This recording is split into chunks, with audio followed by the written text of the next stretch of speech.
بسم الله و صلات و السلام علی رسول الله. عزیزان بیننده، در حلقه گذشته ما درباره نجات یافتن ام المؤمنین عایشه از بین اون لشکر گفتیم.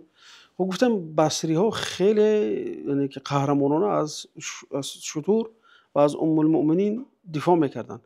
وقتی که حضرت ام المؤمنین رو برآوردن از اونجا، دیگر میگن بصری ها به فرار کردن شروع کردن، یعنی که مسئولیت خود نسبت به مادر اون ادا کردن. وقتی که مادر اون نجات یافتن، اینها دیگر شروع کردن به فرار کردن. بعد اینجا دیگر مردانگی علی بن ابی طالب ظاهر میشه، میگن که هر شخصی که فرار کرد تعقیب نکنید، هر زخمی که دیدید وی نکشید، یا اینکه وی اسیر نگیرید. در اینجا اسیر گرفتن، تعقیب کردن، غنیمت گرفتن هیچ چی نیست، چون که اینا مثل ما مسلمان هستند. نه حکم به کفر کردن، نه حکم به فسق کردن.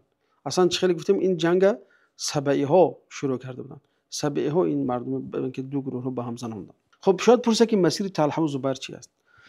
طلحه وقتی که همون جنگ اول شروع کردند، اون سبعی ها بین این دو گروه جنگ انداختند، طلحه از اول برآمد گفت مردم جنگ نکنید، این فتنه است، اینجا مقصد همون کدام گروه دست سیم است. از اول طلحه رو با تیر زدن کشتن. وقتی که علی بن ابی طالب با زبیر پیش از جنگ واخوردن، علی بن ابی طالب گفتن که زبیر، یاد داری روز نزد پیامبر خدا صلی الله علیه و سلم بودیم، تو برای من چیزی گفتی؟ و پیامبر گفتن که زبیر، روز فرا خواهد رسید که تو با علی جنگ بکنی و تو ظالم هستی.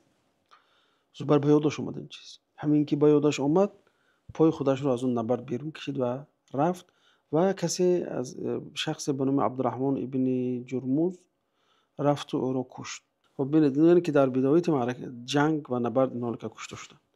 و اینجا ببینید که زبیر حق طلبیش، ببینید که وقتی حدیث پیامبر یادآور شد، از نبرد پاشو کشید، یعنی اصرار نکرد، اصرار نورزید به خطا.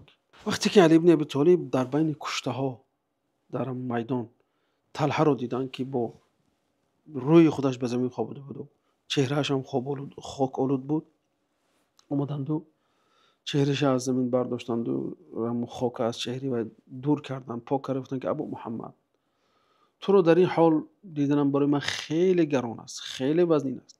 تو رو در این زمین، بالای زمین، زیر ستاره‌های آسمان دیدن برای من خیلی عزیز و وزنین است. گفتن که اشکو الی الله عجری و بجری، یعنی من غم و غصه خودم تنها به الله تعالی شکایت میکنم. کاش 20 سال پیش وفات میکردم به این مورد این روز نمیدیدم. این که آخرش برای امام حسن رضی الله تعالی میگه، یعنی ما یک جای کافر رو میکشتیم، یک جای اسلام رو پیش میبردیم، یک جای زیر پرچم پیامبر صلی الله علیه و سلم جنگ میکردیم. چی شده که امروز به جان یکدیگر افتادیم؟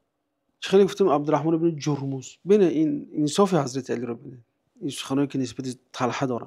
عبدالرحمن بن جرموز هم که اون وقتی که زبیر در بیرون از نبردگاه کشت، فکر کرد که علی خرسند می شود. شمشیر زبیر آورد نزد علی بن ابی طالب، گفت من گفت زبیر کشتم، گفت برای من مژدته، یعنی که مژده برای تو. علی بن ابی طالب گفت پیامبر علیه السلام رو شنیدم که گفتن که قاتل پسر سمیه رو به دوزخ مژدته، یعنی که تو دوزخی هستی.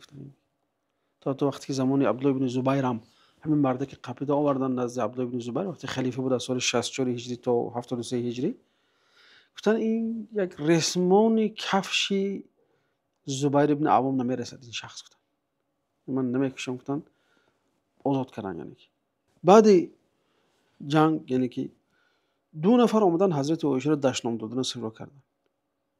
به حضرت علی خبر دادن که دو نفر عایشه رو دشنام دادن. حضرت علی گفتن که گیرید مردم رو، گفتن لوچ کنید، لباسشون رو برونید و آنها رو 100 درگی زنید. بزرگی عظمت علی بن ابی طالب نسبت مادر مؤمنان. علی بن ابی طالب میدونست که عایشه مادری وی است، چون که علی بن ابی طالب از جمله مؤمنان است و پیش قدم ترین و سابق ترین مؤمن است. بنابراین دشنام دادن ام المؤمنین، دشنام دادن مادر حقیقی خودش است. بنابراین علی بالی اونها حد جاری کرد.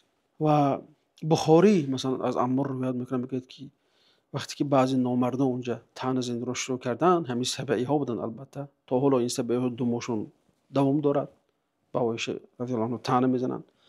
وقتی اونها طعن زنده رو شروع کردن، گفتن که انها لزوجة نبیکم فی الدنیا والآخره، عایشه به درستی بیشک یقینا زوجه پیامبرتون هم در دنیا هست و هم در آخرت است.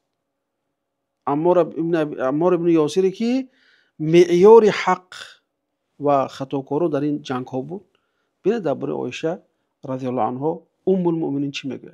یعنی ببینید عدالت رو صحابه هیچ گاه عدالت رو رها نمیکردن، گرچه که این طرف خطاکار هم باشد، لیکن هیچ وقت در حق اونها زبان دراز نکردن، چون میدونستن که خیلی حضرت علی میگن که وقتی همین حادثه رو یاد می آوردند، آیه 47 سوره حجر خونده میگفتن که و نزعنا ما فی صدورهم من غل اخوانا علی سرر متقابلین، هر کینه رو از دلشان برکندیم در آخرت، همه برادران بر تخت ها روبروی هم. حضرت علی میگه که من و زبیر و طلحه روز قیامت در آخرت همیشه خواهم شد. یعنی مصداق همین آیات خودشون و طلحه و زبیر میدونستن. این عظمت علی ابن ابی طالب است. و حضرت عایشه هم در تو آخر عمرشون افسوس میخوردن، هر باره که همین چیز یادشون اومد حضرت عایشه اشک میریختن و پشیمان میشدن که در اونجا برآمدن. تا حتی باره به ابن عمر گفتن که آخه تو چرا ما رو باز نداشتی، چرا ما رو گپ نزدی که نروم، خواهرت گفت حفصه رو گرفتی، چرا من گپ نزدی که منم نروم بودم مدینه روم بود همراه شما. ابن عمر میگه که من دیدم که مرد بر تو فشار آورده، که اینجا زبیر رو در نظر دارد. زبیر زنش خواهر عایشه بود، یعنی که پادشاه عایشه، یعنی که یزنه عایشه بود زبیر. بنابراین خیلی حضرت عایشه بالاش پافشاری کرد که با ما بیاید تو اینکه اصلاح کنیم. اینا خیلی در حدیث گفتیم، در حلقه گذشته گفتیم. نکته مهمی دیگر این است که علاقه اونها رو فراموش نکنیم. باید دیگر علی و زبیر عمه بچه‌اند، یعنی که زبیر عمه بچه علی است. زبیر باجه پیامبر است.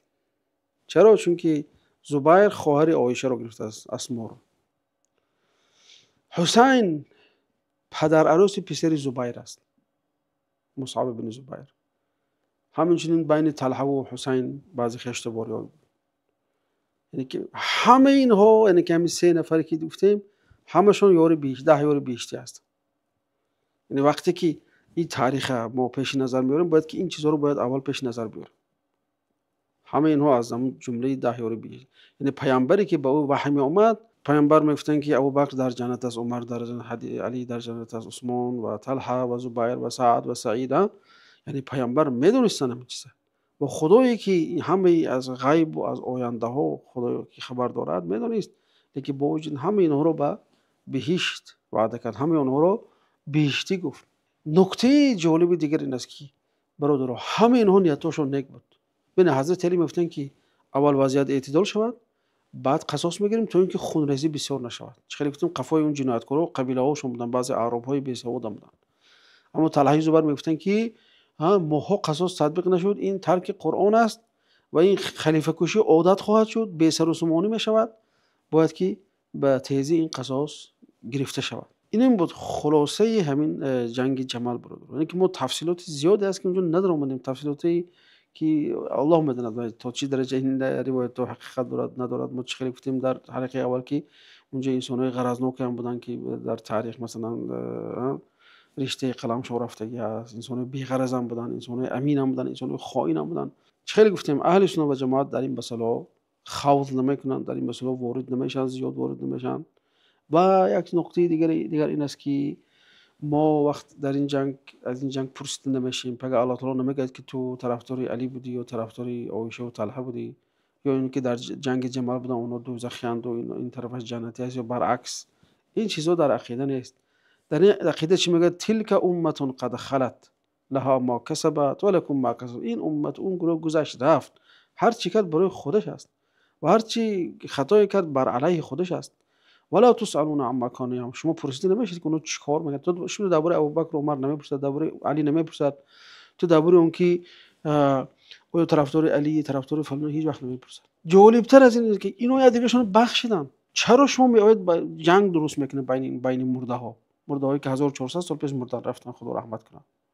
بخشیدن. دیدن حضرت علی عایشه معزز مکرم همراه برادرش محمد ابن ابوبکر به مدینه گسیل کرد. عمار یاسر گفتم چی گفت در حق اینو. وقتی که علی هم زبیر گفت، زبیر هم از وای دست کشید. یعنی که اینا دیگهشون بخشیدگی هستن. حضرت علی طلحه دیده گریه کردن بالی سرش. شما چرا بگفت به اصطلاح کاسه از آش داغتر میشه و از نام حضرت علی اون رو دشنام میتید و نه مادر مومنون نه طلحه نه زبیر و نه فلان و فلان. در آخر یک توصیه میدم که برادر، تاریخ سرچشمه عقیده نیست. سرچشمه عقیده کتاب الله است و سنت رسول الله صلی الله علیه و سلم. بنابراین بسیار انسانی که تاریخ را سرچشمه گرفتن گمراه شدند.